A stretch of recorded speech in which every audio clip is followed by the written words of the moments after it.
Actor frankly मैं सोचा नहीं था, ये मेरी मदर का एम्बिशन था। She wanted me to be actor. मैंने के देखा मुझे रोमांटिक मूवीज़ बहुत पसंद है। मतलब आपके लिए ऑनर होता है जब आपको ऐसा रोल मिले। बड़ी बात तो ये है कि आपको कह रहे हैं इस शो में आप मौलाना आज़ाद प्ले करोगे। Hi, I am Pavan Chopra and you are watching Telebytes. ये तो हम जानना चाहेंगे कि आज के टाइम पे आप अपनी जर्नी को कैसे किस तरह से देखते हैं? आप उसे कैसे मैं जर्नी तो मतलब आई एम हैप्पी। मतलब लाइफ ही एक जर्नी है, तो हमारी भी ये जर्नी है। हमें पता नहीं था कि जब शुरू किया था कि कहाँ तक पहुँचेंगे। तो अब जैसे हम ये प्रोजेक्ट्स करते हैं, ये हमें बड़ा एक्साइट कर देता है। ओहो, ये भी है, ये भी है। मतलब एक एक्टर की लाइफ में यही एक प्लस पॉइंट है, आप फुल ऑफ सरप्राइजेज है। आपको नहीं पता कल आप कौन से किरदार को प्ले कर रहे हो।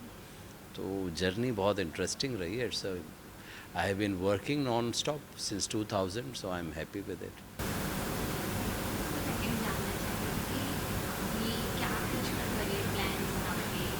क्या कुछ प्लानिंग है आपकी आगे? आगे के लिए अब मैं ये सोच रहा हूँ कि मैंने जो अब तक कर लिया है वो हो गया। I don't want to repeat myself. I वो तो कभी होगा नहीं कि मैं सेम रोल कभी कर रहा हूँगा। सो अब मैं अपने को री इन्वेंट करने के उसमें हूँ and I want to do something very different.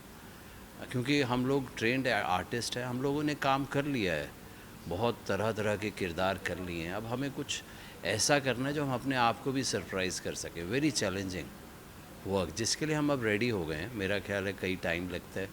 कई बार डायरेक्टर लोग कहते हैं लेट ब्लूम करते हैं कोई, तो हमें लगता है हम अब कर गए हैं ब्लूम। तो लेट्स सी। ऐसा क्या इंस्पायर किया कि आपको एक्टर बनने की सोचा?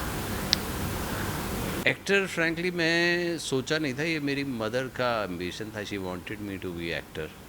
तो मैं फिर शुरू हुआ और फिर मैंने कुछ थिएटर देखे, कुछ प्लेस देखे, मुझे बहुत इंस्पायरिंग समथिंग मूव्ड। फिर मैंने वर्कशॉप करी तो मुझे और अच्छा लगा। फिर वहाँ हमारी डायरेक्टर थी यात्रिक, दिल्ली में है वहाँ, जॉय थॉमस। उन्होंने मेरे को फिर थोड़ा इनकरेज किया, मुझे लगा अच्छा मुझ में कुछ होगा। फिर मैंने थिएटर को बाय बाय कर दिया था एट एज ऑफ 24। मैंने कहा नहीं, एट एज ऑफ 20, हाँ एट 20 आई सेड बहुत हो गया थिएटर, मुझे अब छोड़ देना है। पर फिर अलकाज़ी साहब आ गए, इब्राहिम अलकाज़ी, उन्होंने एक लिविंग थिएटर खोला था। वहाँ से जब मैंने अपनी ट्रेनिंग करी देन आई बिकेम कॉन्फिडेंट कि मैं एक्टिंग कर सकता हूँ। तो इंस्पायर खुद को किया है, नथिंग इंस्पायर्ड कि मैं फिल्म्स देख के मुझे हुआ मुझे एक्टर बनना है। I am not like that. क्योंकि मैं साथ ही जानना चाहेंगे कि आपको किस तरह का कैरेक्टर प्ले करना है जो आपको अभी तक है ऐसा कि ये कैरेक्टर प्ले करना है? हाँ, वो मैंने सोचा है एक लाइट हार्टेड, एक रोमांटिक कैरेक्टर जो मेरे एज में सूट होता है। I want to do that because उसमें जो रोमांस है उसके डिफरेंट शेड्स हैं। आई वॉन्ट टू बिकॉज मैंने के देखा मुझे रोमांटिक मूवीज़ बहुत पसंद हैं। तो I love that poetry, that vibes, that chemistry in between. So मुझे वो बहुत पसंद है और मैं वो एक्सप्लोर करना चाहता हूँ। It will come out very beautiful अगर हमारे एज ग्रुप की एक मैच्योर्ड लव स्टोरी हो, एक romance. So I think I can play it in a very subtle beautiful way. Okay, तो साथ ही जानना चाहेंगे कि आपने फ्रीडम में लेट नाइट में काम किया हम्म। वो सबसे अलग रोल रहा है फ्रीडम हाँ, में लेट नाइट में। वो सबसे मतलब देर वेरी डिफरेंट रोल। तो उसमें कैसा एक्सपीरियंस रहा, आप शेयर करें? वो बहुत ही मतलब आपके लिए ऑनर होता है जब आपको ऐसा रोल मिले। बड़ी बात तो ये है कि आपको कह रहे हैं इस शो में आप मौलाना आज़ाद प्ले करोगे, तो ये अपने आप में एक ऑनर है। आपको लगता है कि अच्छा, इतने तमाम एक्टर्स में दे थिंक अबाउट अस कि I can play this role. क्योंकि ये हर एक्टर के लिए नहीं इजी कि he can play this character, और वो लुक भी लगनी चाहिए। तो मेरे निखिल सर के साथ मेरे बड़े पुराने कुछ ऐसे रिलेशंस हैं। कभी फिल्म्स के लिए उन्होंने बुलाया या कभी मेरा कोई काम हुआ, ही प्रेज्ड मी। सो मेरे दिमाग में उनके लिए बहुत एक प्यार और रिस्पेक्ट रहा है। तो जब ये कॉल आया तो मैंने कहा अच्छा, ये तो बहुत बड़ा, वी फेल्ट ऑनर्ड कि चैनल और वो कह रहे हैं कि आपको ये रोल करना है। सो कविश सिन्हा हमारे कास्टिंग, तो उन्होंने हमें इसको रोल को किया और हमें मिल गया। और फिर उसके लिए हमने मेहनत करी। और जब ये कैरेक्टर को हम स्क्रिप्ट पढ़ के समझ पाए तो हमें लगा कि no, we can play that role. And then we lived Maulana Azad for about 8-10 months of shooting. अभी बात करें तो ये ओटीटी प्लेटफॉर्म पे और मूवीज में क्या डिफरेंस लगता है OTT और मूवीज मूवीज़ में बहुत डिफरेंस है। मूवीज़ तो एक लार्ज स्केल पे है, बड़े स्क्रीन पर है, बहुत बिग है, लार्जर देन लाइफ है। Films so you can't beat. मुझे लगा था कि हाँ, वेब शो में ये है, किरदार को थोड़ा टाइम मिल जाता है डेवलप करने के लिए। ये नहीं कि एक सीन में ही करना है, 2 सीन में। You have the length of 7 episodes to play.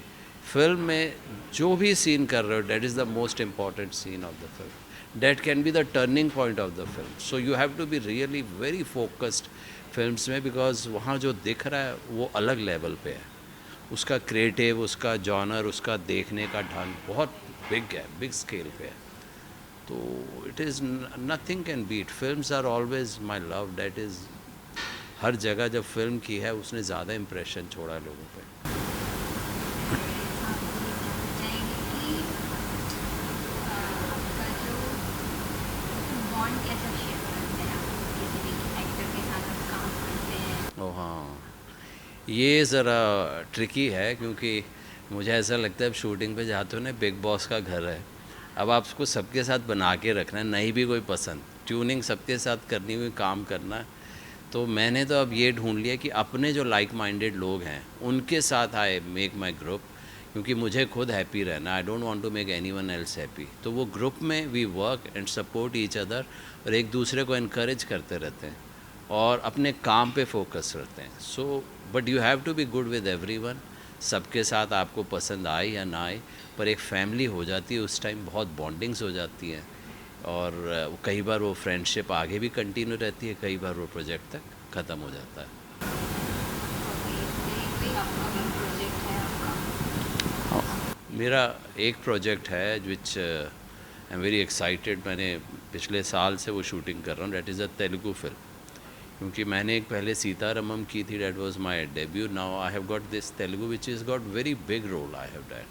सो और उसमें मुझे काफ़ी मज़ा भी आ रहा है करने में। It's a mytho science fiction like something like that. वो एवेंजर्स की टाइप की कोई, it's like the film is like that. It is called Mirai and we are trying to make it very big. तो उसमें मैं बिज़ी हूँ। वो 18 April को it's going to release next year. अभी तक की जर्नी में कोई ऐसा शो में आया होगा कि आपको चैलेंज फेस करना पड़ा? चैलेंज तो हर रोल ही होता है। इट्स नॉट, आप इतने तो नहीं हो कि आप कोई भी किरदार को बड़े अच्छे से निभा लोगे। एवरीथिंग इज़ वेरी चैलेंजिंग हमारे लिए हो जाता है जब उस छोटे किरदार की, उसकी प्रेजेंस उसको रखना पड़ता है स्क्रीन में। Still he can't get over shadowed. तो आपको कुछ अलग अलग पैंतरे अडॉप्ट करने पड़ते हैं उस किरदार के लिए कि वो दिखे, वो गायब ना हो जाए। चैलेंजिंग तो हमेशा हिस्टोरिकल रहा है। मैंने एक पृथ्वी वल्लभ किया था for Soni. That was a very challenging tough work for me. Last आपके ऑडियंस को क्या कुछ मैसेज देना चाहिए? मैं तो यही कहूँगा, हमारे आपका प्यार बना रहे। हमारे जो भी काम आ रहे हैं, हम बहुत शिद्दत से और बहुत प्यार से काम करते हैं किसी भी किरदार को, और ये दिमाग में रखते हैं कि आप लोगों तक पहुँचे, आपके दिलों को छुए।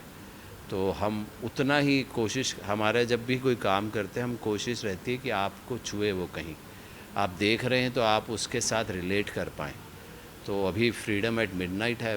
मैं चाहूँगा आप इसको बहुत पसंद करें और अपना प्यार दें। और एक नेटफ्लिक्स पे फिल्म है विजय 69 यशराज की, वो अनुपम सर के साथ है, उसको भी देखें। वो अभी रिलीज़ हुई थी 9th को। तो ये आप प्रोजेक्ट्स देखें हमारे।